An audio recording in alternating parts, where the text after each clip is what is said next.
If you have a small amount of money and you want a good off-road machine, well, the pickings are getting kind of slim because all of the good off-roaders have started to go up in value because, well, they're good off-road. Except for this one. This is none other than the Isuzu Rodeo, and this specifically is the second generation of the Isuzu Rodeo. And I think if you are out there looking for that cheap off-roader, this one will just fit the bill. I want to go where the trails end. Run with the wild. Look, you get lost, or attacked, or it's dangerous. Harold, I need this. Karen! For whatever places your heart longs to see, we present the completely reinvented Isuzu Rodeo.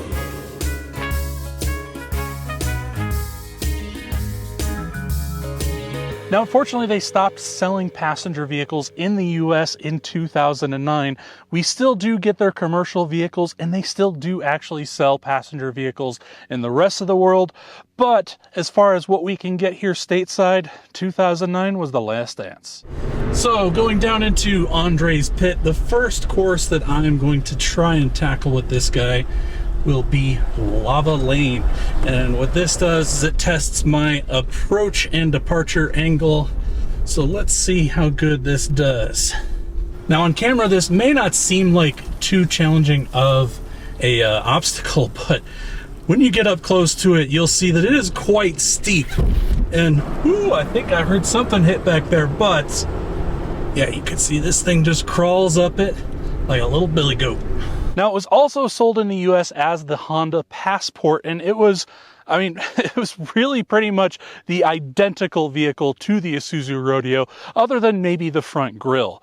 But the thing that I found most interesting when researching this is that in Japan, it was called the Isuzu MU. And I was kind of like, oh, it's kind of a boring, mundane name, but what could that possibly stand for? And believe it or not, it actually stands for Mysterious Utility. It's kind of a weird name, but even weirder is the 3-door version that they also got in Japan was called the Wizard. Let's check out holes and see how this Isuzu Rodeo does. Now, because I've got it in low, I'm just going to take it nice and slow and kind of crawl right up this. Oh man, this is great. This feels so easy compared to other vehicles that I've had out here. And keep in mind, I mean, this is an old vehicle, so the fact that it's performing this well, that's really impressive. So the base engine in these Isuzu Rodeos was a 2.2 liter 4-cylinder engine, but the vast majority of them came with this guy, and this is Isuzu's 3.2 liter V6 engine, pumping out 205 horsepower and 214 pound-feet of torque. Now, the nice thing about this engine, even though Isuzu has left our shores, they made a ton of these because they were also in the Trooper as well as the V-Across. Now, for our third course, I am going to line up here for the Rocks, otherwise known as Boulder Boulevard.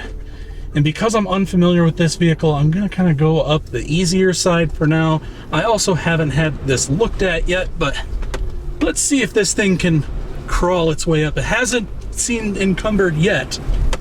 Ooh, here we go. A little more drama, but I think we're making it. Oh man, what a beast this thing is.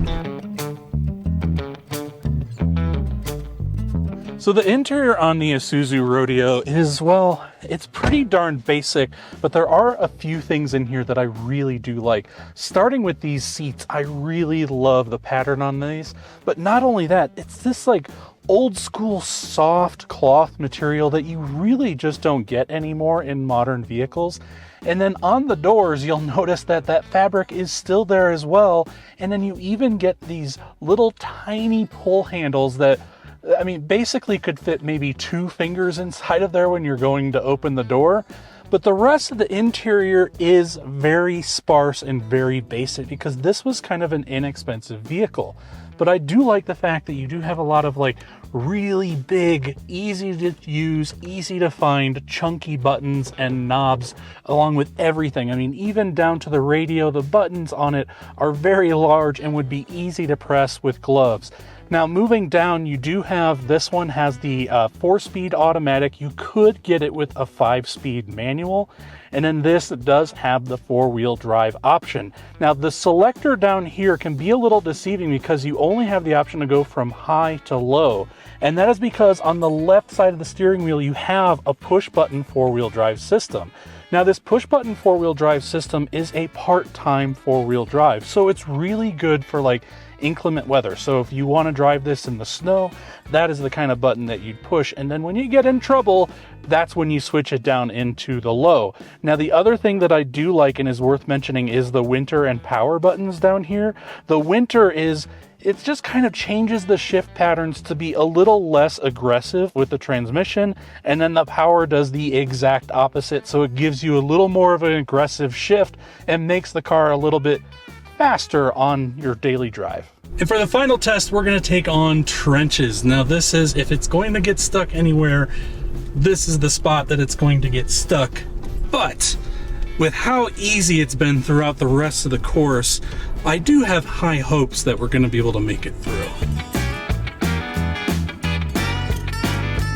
Get right into those trenches. Oh no! Come on, Isuzu. All right, let's try and back down and try that one more time. I really like this simple gauge design where on the left you have your coolant temperature, followed by your tachometer, which does tell you where the fuel door is. And then you have right here your shift indicator, which tells you what gear that you are in when you shift through all the different gears. And then a nice big speedometer, and below that is your odometer that shows that this one only has about 133,000 miles on it, which, considering this is 20 years old, actually a little older than that, it's pretty darn low. And then obviously just your fuel gauge. But if you look further to the right of that instrument cluster, you will see that you also do get a digital clock, as well as your rear wiper controls, which again are just these big, giant, satisfying buttons to push. This one is also optioned with the sunroof, and you can either tilt it like this, or you can push it here to slide it all the way back. Now these do have a couple of cup holders. Sorry, I haven't had a chance to properly detail this yet, but behind that you do have a center console with a little bit of storage, but it's nothing to talk about, really. Now, the back seat is about what you would expect from an early 2000s SUV.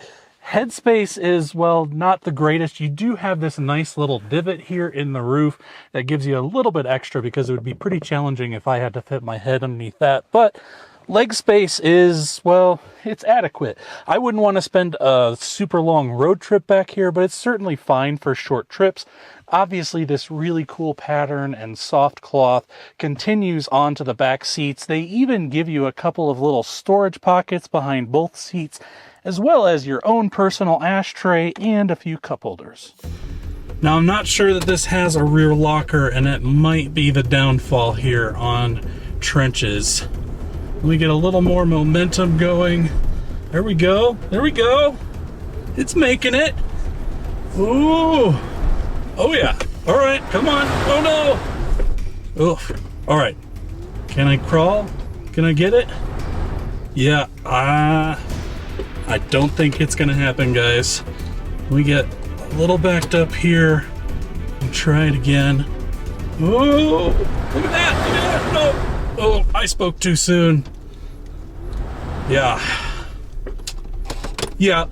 I think the fact that this doesn't currently have a rear locker is not helping it get through trenches. I could just steam through and power through this, but I don't want to do this as poor old gal, especially considering I haven't had it looked at yet to make sure that everything is functioning the way that it should, but we'll postpone for another day. So most SUVs you saw back in this time frame, you'd see a giant spare tire hanging out the back, but you notice that this one doesn't have it, but some Isuzu Rodeos do. And that's because they made it optional to tuck it underneath. So this one has the option where it's kind of hidden underneath here and isn't really stuck onto the back door. Now, speaking of this back door, it is a split opening door. First, you can push this guy, which opens your rear glass, which just makes it kind of easy to reach in and get things. But if you need to load stuff, you can open this kind of like a car door.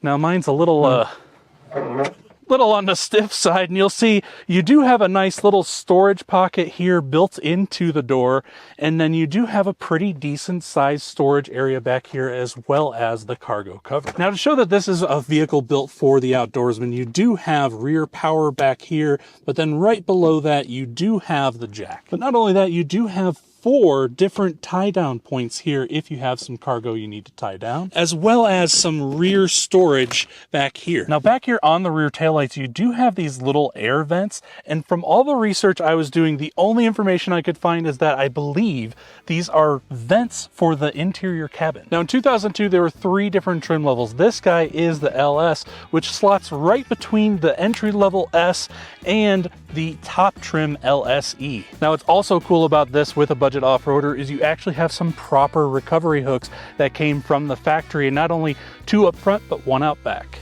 So thankfully this thing came with some pretty decent tires already on it. It's got some Goodyear Wranglers. Now they're just like some 16-inch wheels, but they seem to have plenty of life left on them, and I think that that is kind of what helps it get some good traction off-road. Yeah, kind of. So I've got it right here in 4 high, and we're just kind of bombing down some dirt roads. And I have to say, this actually is super compliant and kind of soft, because this road is kind of pitted and rutted out, and it's kind of bumpy in a lot of vehicles, but in this one, it seems pretty smooth. Let's even try and get it up to a little bit higher speed here. Oh yeah, look at that. It's just kind of soaking up the bumps, and these were kind of known to have a soft, compliant, squishy ride, and I really like that about this. Yeah, it's kind of peppy too, even in its old age. I mean, 205 horsepower doesn't sound like a lot these days, but you know, it gets up and moves. It's certainly not fast, but it's fast enough. So when the Isuzu Rodeo was brand new in 2002, or at least this one in 2002, the MSRP started at about $18,000. Now that made this one of the least expensive 4x4 body-on-frame 4-door SUVs that you could buy in America. Now, if you got them pretty well optioned, you'd have to pay over $30,000 for them. And oddly enough, the only other vehicle I could find in that exact same price bracket was the Nissan Xterra, which started at literally the exact same price, $18,000. But if you look at prices nowadays, those Nissan Xterras generally trade for anywhere from $2,000 to $4,000 on average more than the Isuzu Rodeos. And that's why I think this is such a good buy today. In fact, I bought this fairly low mileage example. I mean, granted, it's, you know, it's got a piece of the bumper missing, it's got some dents and dings, and it's not perfect, but it's still a pretty good running 4x4, and I bought it for $2,000. Now, yes, that is at a dealer auction, so that is wholesale pricing, but realistically for you guys out in the market, you could potentially find a higher mileage version like this for the same price, maybe even a little bit less, because a lot of people just don't think of the Isuzu brand anymore. It's been gone for a long time, and it's kind of gone from our minds. But a few of you out there will remember this Isuzu Rodeo for being the budget-friendly, really good off-roader that it is.